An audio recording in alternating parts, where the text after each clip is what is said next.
Bienvenue pour ce nouveau numéro du Dessous des cartes. Notre photo du jour nous replonge dans la campagne électorale qui a eu lieu en Grande-Bretagne en 2016 pour le référendum du Brexit.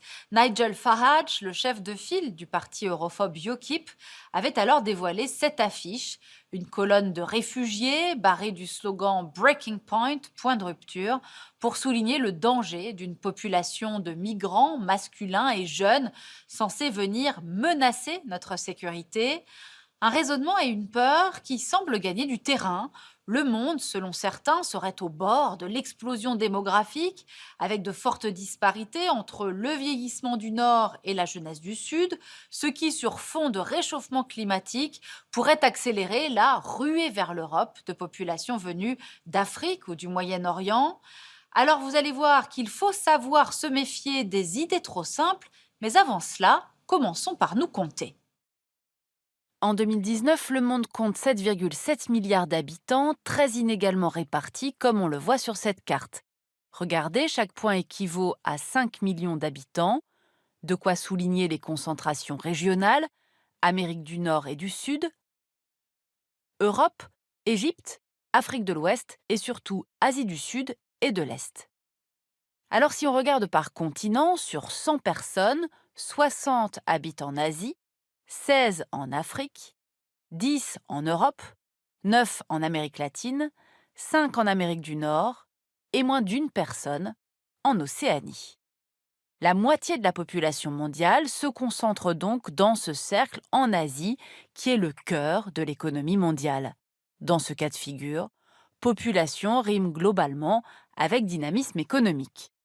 La moitié des humains se répartissent dans 7 États, en tête la Chine et l'Inde, respectivement 1,42 et 1,36 milliards d'habitants selon l'ONU, suivis des États-Unis, de l'Indonésie, du Brésil, du Pakistan et du Nigeria. On y trouve les grandes puissances d'aujourd'hui et peut-être celles de demain. Cette explosion démographique est récente. En l'an 0, il y avait entre 150 à 500 millions d'humains. En 1800, nous atteignions le milliard suite à l'amélioration des conditions de vie et la baisse de la mortalité. Et puis tout s'accélère, 2 milliards en 1927, 3 en 1960 après le baby-boom, 4 en 1974 malgré le premier choc pétrolier, et alors que le Club de Rome appelle déjà à la décroissance. 5 en 1987, 6 en 1999, 7 en 2011 et le 8e milliard devrait être atteint dès 2022. Des chiffres bien sûr qui donnent le tournis. Chaque jour, regardez, 385 000 bébés naissent, 155 000 personnes meurent, soit une augmentation de 230 000 personnes par jour, ce qui équivaut à 80 millions par an. Si l'on poursuivait à un tel rythme, la population devrait doubler tous les 60 ans. Sauf que pour 2050, la division de la population de l'ONU, prudente, propose 3 projections.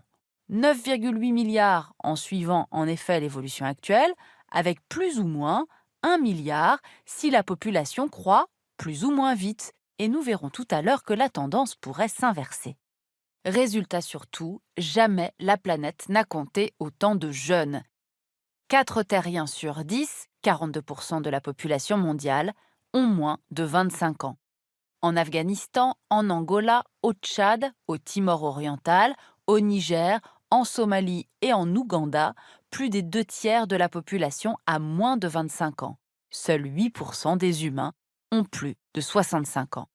Mais là encore, ces jeunes sont inégalement répartis sur la planète. Voici les pays les plus jeunes en vert et les plus âgés en rouge. Pour cela, nous avons utilisé l'âge médian de chacun des 195 États du monde. On voit bien qu'en Afrique subsaharienne, plus de 50% des habitants ont moins de 20 ans, idem en Afghanistan et au Yémen, moins de 18 ans, en particulier dans la région du Sahel et des Grands Lacs, et moins de 16 ans en Ouganda et au Niger, le pays le plus jeune du monde. À l'échelle de l'Afrique d'ailleurs, les jeunes sont nombreux, plus de la moitié de la population a moins de 27 ans, à part en Tunisie, tout comme dans le sous-continent indien et en Asie du Sud-Est, sauf en Thaïlande, la plus développée. En effet, plus un pays est riche, plus les jeunes se font rares. On le voit en particulier au Japon et en Allemagne, où 50% de la population a plus de 46 ans, en Italie et en Autriche, plus de 44 ans. On note en fait que toute l'Europe est âgée, sauf l'Albanie. Population vieillissante aussi en Russie, autre pays développé, où la contraception est largement répandue, en Corée du Sud, en Australie, au Canada et aux États-Unis, et même en Chine. Alors tous ces jeunes sont-ils une chance pour les pays où ils vivent? Eh bien en fait c'est toute la question. Selon la capacité des États à absorber ce boom de jeunesse, elle sera soit un immense atout, soit au contraire un poids inquiétant. C'est pourquoi il est si difficile de parier sur l'avenir du continent africain. Et puis il y a cet autre facteur dont on parle beaucoup moins. En fait, le gros de l'explosion démographique mondiale serait déjà passé. Presque partout, la transition démographique, c'est-à-dire la période de forte natalité et de faible mortalité, est déjà terminée. Et c'est ce qu'on va voir maintenant. De fait, les humains font déjà 2 fois moins d'enfants qu'au milieu du XXe siècle, comme vient de le rappeler une importante étude de The Lancet. En 1960, une femme avait en moyenne 5 enfants, ce qu'on appelle la fécondité. En 1990, 3 enfants. En 2017, 2,5 enfants. On le voit, la fécondité a diminué très rapidement dans la plupart des États importants. Le Brésil, la Chine, l'Inde, l'Afrique du Sud, 4 des 5 BRICS, avaient en 1960 une fécondité autour de 6 enfants par femme. En 2017, le Brésil est descendu à 1,7, la Chine à 1,6, ce qui annonce un vieillissement prochain, l'Inde à 2,3 et l'Afrique du Sud à 2,4. Les raisons de cette baisse sont universelles. Le progrès économique, qui incite à faire moins d'enfants, l'éducation des femmes, cruciale, qui conduit à les rendre plus libres de leur choix, et l'urbanisation. Alors restons un peu plus longtemps sur le cas emblématique de la Corée du Sud, 12e puissance mondiale.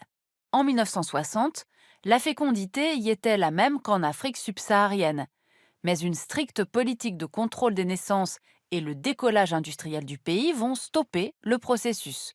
Aujourd'hui, les 51 millions de Sud-Coréens comptent un des plus faibles taux mondiaux de jeunes de 14-25 ans, à peine 12 jeunes sur 100 habitants. Ce qui pose un problème majeur, la Corée se demandant comment financer son système de retraite et sa dépendance vieillesse.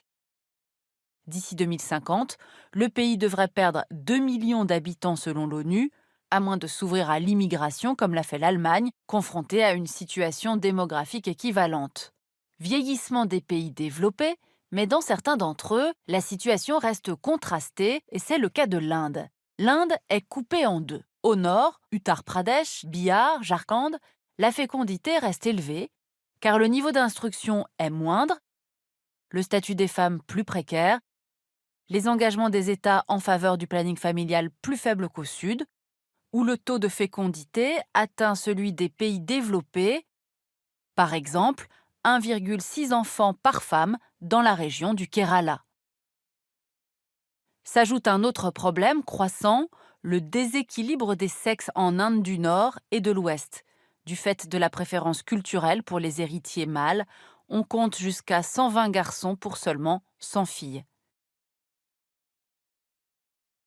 Il n'en demeure pas moins qu'aujourd'hui, avec 300 millions de moins de 15 ans, l'Inde compte plus d'enfants qu'aucun autre pays de toute l'histoire de l'humanité.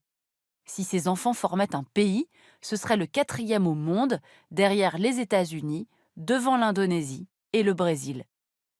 Bien formé, ce potentiel sera un atout sans précédent pour la santé économique du pays. À défaut, ce boom démographique pourrait en créer la plus grande démocratie du monde, dans l'instabilité. Enfin, dans les pays du Sahel, on est très loin de ces problématiques. Ils restent en effet marqués par une forte natalité, comme ici, au Niger. Avec 20,6 millions d'habitants et un taux de fécondité de 7 enfants par femme, record mondial, ce pays devrait voir sa population tripler en 30 ans, 66 millions d'habitants en 2050. Aujourd'hui, il y a 4 fois plus de jeunes au Niger que de personnes de plus de 60 ans. Pourtant, le pays est déjà classé parmi les plus pauvres du monde, manquant de terres arables, d'enseignants, de secteurs qui embauchent, et il est directement menacé par le réchauffement climatique. Ici donc, typiquement, jeunesse peut signifier fardeau. Sénégal, Mali, Burkina Faso, Tchad sont confrontés au même problème. Résultat, la population de ces pays devrait passer de 90 millions à 230 millions d'habitants d'ici 2050, soit plus que le double. Pour ces États, deux solutions: une baisse rapide de leur fécondité ou nécessairement une émigration importante vers les pays voisins. Alors s'il est vrai de dire que jamais la planète n'a compté autant de jeunes et que ces jeunes sont inégalement répartis entre le Nord et le Sud, le risque d'une ruée vers l'Europe est difficile à démontrer rationnellement. D'abord parce qu'on ne peut pas traiter l'Afrique en bloc. Ainsi, en Afrique du Nord, le taux de fécondité s'est rapproché du niveau européen. Et en Afrique du Sud également, la transition démographique est enclenchée. En fait, c'est seulement en Afrique sahélienne que se situent ces booms démographiques. Or, cela devrait surtout poser des problèmes au nord de l'Afrique, davantage qu'à l'Europe, puisque statistiquement, 80% des migrations se font toujours à l'intérieur d'un même continent. Pour aller plus loin, cet ouvrage, Être jeune en Asie, qui s'intéresse aux moins de 30 ans en Chine, en Inde et au Japon. Ainsi s'achève ce nouveau numéro du Dessous des cartes. Rendez-vous bien sûr la semaine prochaine, même endroit, même heure. Et d'ici là, n'oubliez pas notre site internet arte.tv sur lequel vous trouverez notamment nos experts. À bientôt!